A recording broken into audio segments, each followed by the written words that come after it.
For a company that had its ups and downs, and also affected by the growth stock sell-off, Clover is really showing amazing perseverance and gave its shareholder a staggering 56% of gain over the past month. In today's video, we're going to talk about Clover Health, trading under the ticker symbol CLOV. At the moment, there's a lot of volatilities coming out of the financial market, and we have to be careful about which stocks to pick, as well as what is the exposure and timing of our trades. This video is going to cover the recent price actions and the technical aspects of the stock. Before the video begins, a quick heads up that my analysis is based on sessions already completed, and that it may not take into consideration the latest developments. Alright, let's begin with today's topic.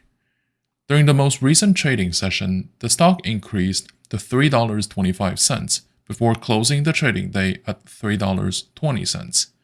We should pay attention to the $2.72 level nearby because it was tested multiple times, first as a resistance level which turned into a support level, making it a very important price point to keep in mind as we go forward.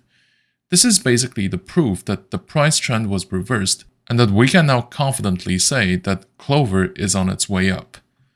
Over the past 30 days, the trend of the stock has been bullish as it was able to skyrocket by a staggering 52% in this ocean of red. At the moment, the stock is going pretty strongly, and it pretty much means that it will continue its recovery, at least for the foreseeable future. From the perspective of a longer time frame, which is 6 months and above, the trend of the stock has been bearish, but bottoming out as the lowest point was reached around late February. And ever since then, the market decided to give it another go. The timing of this reversal is also quite interesting, because it is around the same time that Nasdaq as a whole began to wonder if the sell-off did not go a little bit too far.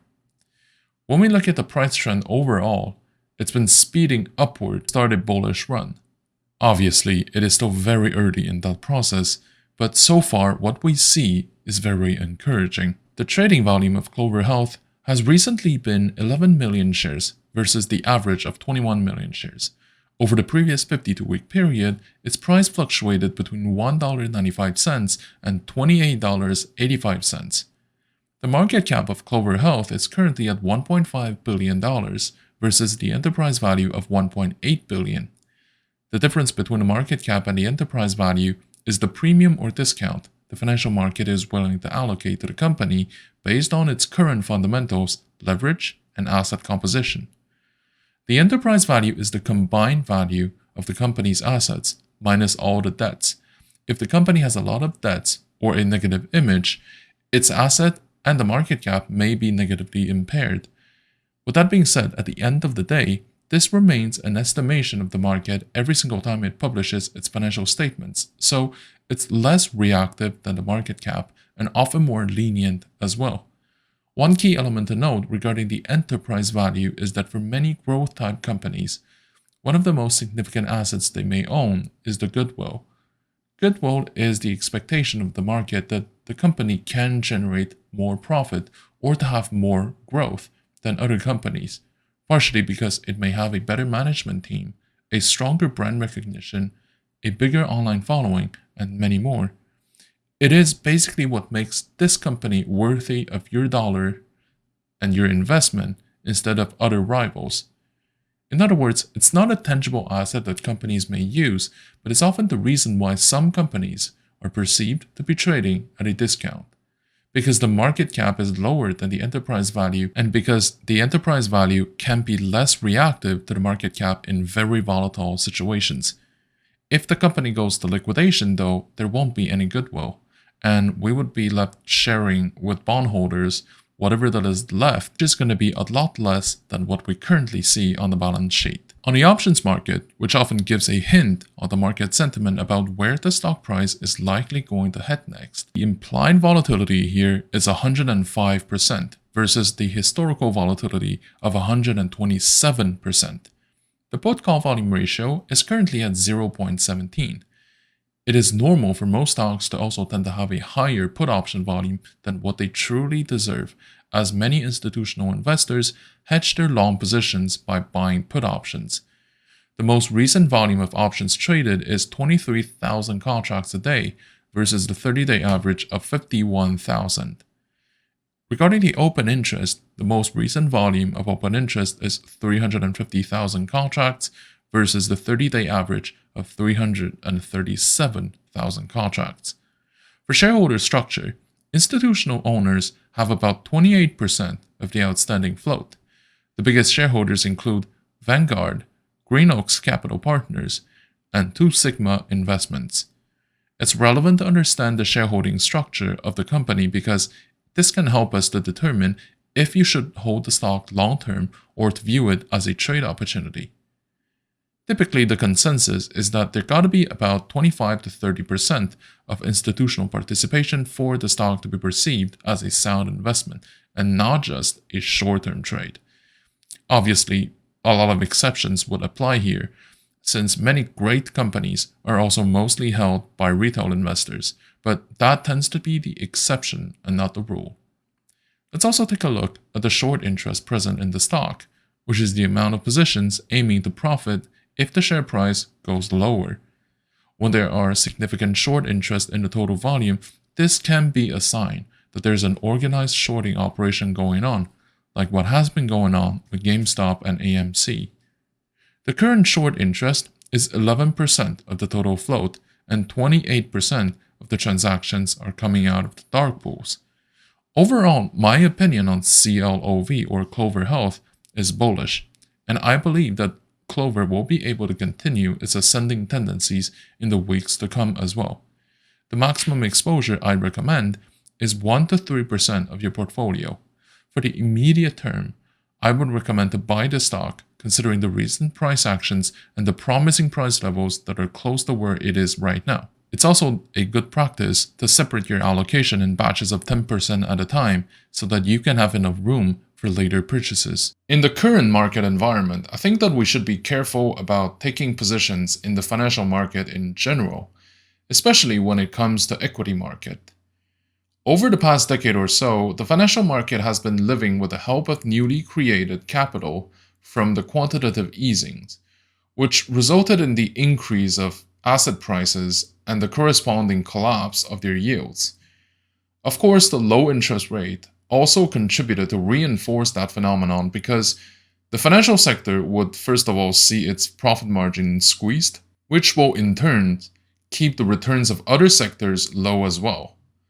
At the same time, the market doesn't represent the real economy, and the real economy often doesn't get reflected in the prices of their own securities. The market is a game of supply and demand, which will depend on a number of factors, not just the fundamentals. And I want to say that fundamentals sometimes doesn't play that much of a role at all. If the asset prices only depend on the fundamentals, then their performances in Northern Hemisphere would have been more than mediocre, because things have mostly been stagnant over the years, ever since the last economic recession. A few things can explain why asset prices managed to remain high during these years, despite the stagnation of the underlying businesses. The first one is that over the years, there has been more money printed by different central banks to support their local economies. But because that money is distributed to banks and expected to be loaned to businesses, and that there aren't that many opportunities in the real world, the money went into the financial sector to buy up assets. Of course, the QEs are wrapping up in many countries, so for the next couple of years, it's not going to be the main driving force to keep the asset price high. But it's compensated by the arrival of new capital from different regions in North America because it's still perceived as a safe haven for investors. With the rising tensions around the world, this capital inflow will probably be a sustained phenomenon over the years to come. The last phenomenon is the creation of artificial bubbles that are either supported by the real market trends or completely fictional to allow market participants to play the game of hot potato and to either generate profit or to safekeep their capital. Of course, the people who end up with the hot potato lose money, but that's another story. The EV sector in 2020 is an excellent example of this. Nevertheless, what it means for the market is that the degree of uncertainty is probably going to increase over the foreseeable future, as the expectation for a recession has been building up for more than a decade, and that the economic difficulties are accumulating around the world, especially in Asia. This means that the market is expected to see its volatility increasing over time, which will provide opportunities to make a profit or to incur losses depending on the timing and risk management of those portfolios. Another thing to note for this period of time is to be very careful with having short positions.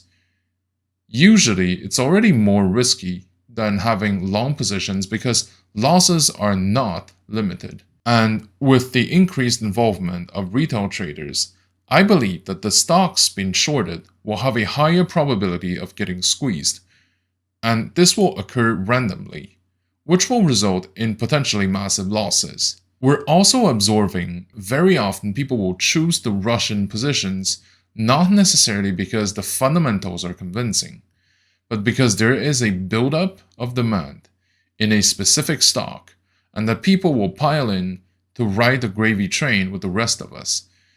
This kind of behavior is highly risky and may result in heavy losses as well. It's worth pointing out that in 2020 and probably in 2021 as well, the financial market has never presented that many opportunities, but it's also during this period of time that many retail traders have incurred their biggest losses. A rule of thumb is that each position should be structured so that even if they don't succeed, they don't impact the portfolio stability. The positions should also begin small so that there is an opportunity to average down later. Typically, the growth stocks would take about 5 to 10% in my portfolio overall, and each and every one of them represents maximum 1% of my portfolio. Thank you for watching. If you like my content, please like, comment, and subscribe to my channel.